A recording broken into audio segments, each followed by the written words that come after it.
हाय, गणेश चतुर्थी निमित्त आज माझी आई खास मोदक बनवत आहे. गणपती बाप्पाला मोदक खूप प्रिय असतात, म्हणून प्रत्येक वर्षी आम्ही घरी ताजे आणि स्वच्छ मोदक बनवतो.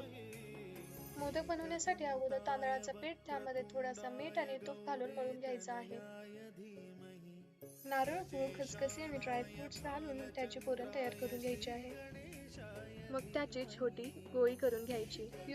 एकदा माता पार्वतीने गणपतीला प्रसाद म्हणून मोदक दिला आणि मग तेव्हा बाप्पाने आनंदाने तो खाल्ला आणि त्यानंतर मोदक त्यांचा आवडता नैवेद्य बनला.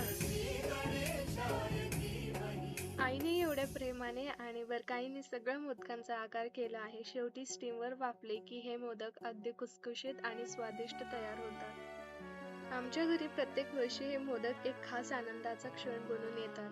तुम्ही सुद्धा घरी असे मोदक बनवा आणि गणपती बाप्पाला नैवेद्य दाखवा.